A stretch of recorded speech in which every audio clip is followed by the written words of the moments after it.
We're working on a 2007 Jeep Wrangler. We're doing the upper and lower ball joints. To start off, we need the wheel off, and next we're going to be starting to take off the brakes and the mounting bracket. You'll need a 13 mil to take the caliper off, and then a 21 mil to take the bracket off. There's 2 bolts for each. Yeah, you might have to put a wrench here. Sometimes they do stick and everything spins.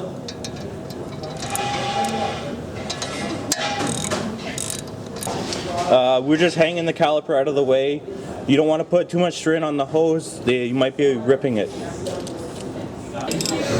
Alright, next we're going to take off the bracket here to hold the caliper. So you need to take this bolt out and this one, and they're 21 mil. So I removed the caliping bracket. Now we're going to move the rotor.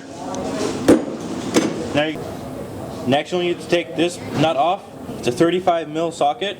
If you don't have impact gun at home, take that nut off before taking the brakes off.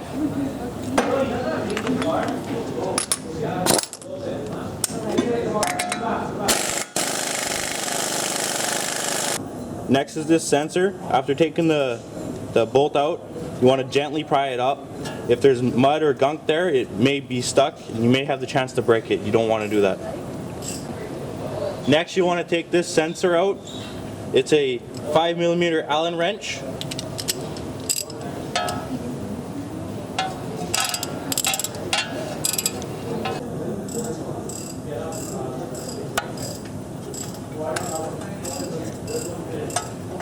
So next, after taking the sensor out, you want to remove these 2 here and one on the other side 12-point sockets. It's a 13 mil.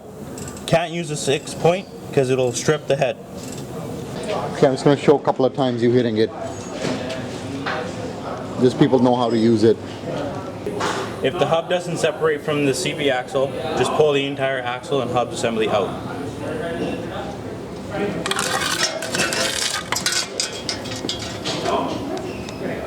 After taking the hub and axle out, next you'll want to remove the tie rod.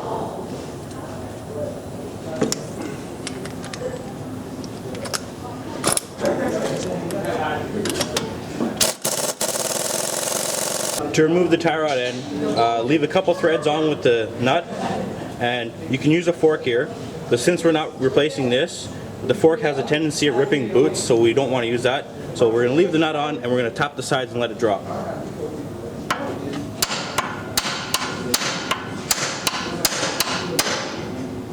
After removing the tie rod end, next you'll want to remove the cotter pins from here and take the nuts out. We're replacing the ball joints, so in this case you're able to use the fork because we're not worried about the boots.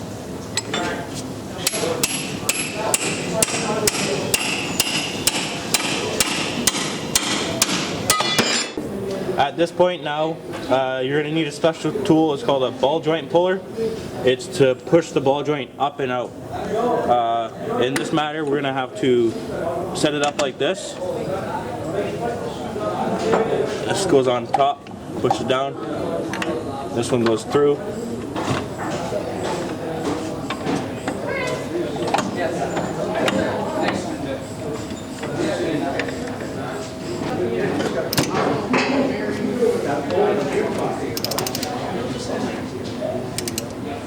This looks a little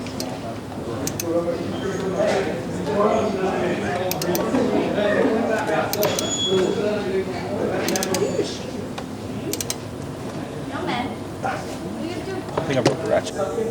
So when using the puller, you want to make sure you use the right cup size. The right cup size is bigger than the ball joint, but not as big as the cup here. So you want it to sit up like that, but where it's not touching the ball joint. I didn't know she was. I found out like 2 days ago.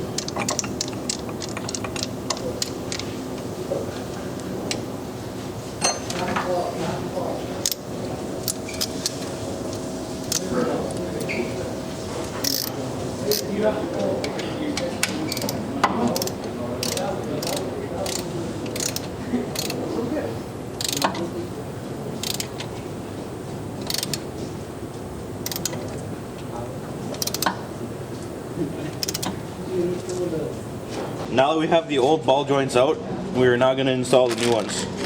Before you install the new ones, you want to clean the inner here using a little bit of emery cloth and then brake cleaner to get all the gunk out. Now that we've finished cleaning the inside here, you want to remove the boot and install the ball joint.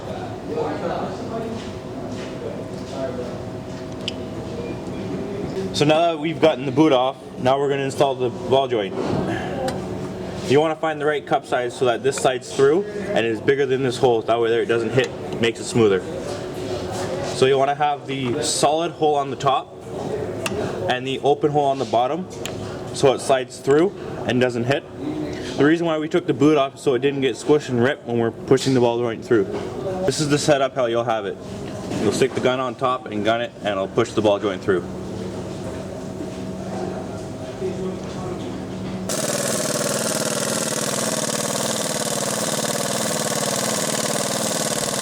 The lower ball joint it is in, we're going to install the lower boot, and next we're going to install the grease point. So now we're doing the upper ball joint, and this is the setup you'll want to have. This one is the closed hole so it doesn't go through and hit the ball joint. It's the open hole so that the stud on the bottom of the ball joint can go through, and this is the cup that sits so it goes around the ball joint and around here so it doesn't hit. Now that we got the upper one in, we're going to put the boot on and we're going to put the greasing point in. Now it is with everything off, it's a good time to be greasing the points now.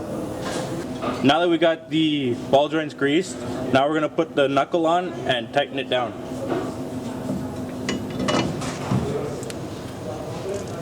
Remember to take in count that you do have an extra piece, so you make sure you put it on the right way. Now that I got it tightened down, now that I got the bolts, the nuts tightened down, now we're going to put the cotter pins in. The cotter pin goes in, the longer tab goes on the bottom, through the hole all the way through, the long tab goes down, all the way around like that, and then you take a pair of side cutter and cut the other end off.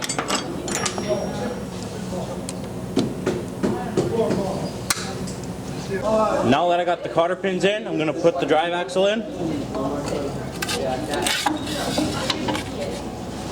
Don't force it, sometimes the splines don't line up. You want to give it a little twist until it slides in fine.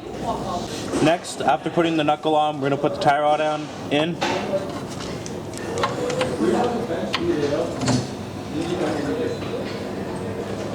If the entire stud keeps spinning, there's an Allen hole on top that you can stick the Allen key and use a wrench to tighten it up. Now that we got the tie rod on, now we're going to put the backing plate on. One thing to remember when you're putting the backing plate on is the sensor for the ABS. You want to make sure it goes through the hole before putting it fully on, otherwise it makes it really difficult to get it on.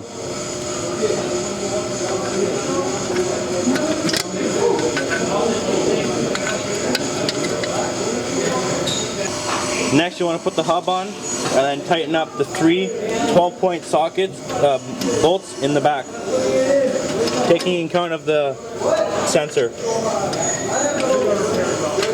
Now that we got the three bolts in the back of the hub, you want to put the main hub bolt on right here in the front. And remember, that's the 35mm socket. You tighten the hub bolt, main one, you're going to put the rotor back on. Then you're going to put the back bracket back on and tighten down the bolts. Next, put the brake caliper on, tighten everything down, put the wheel on, and make sure you tighten down the pump the brakes before moving the vehicle.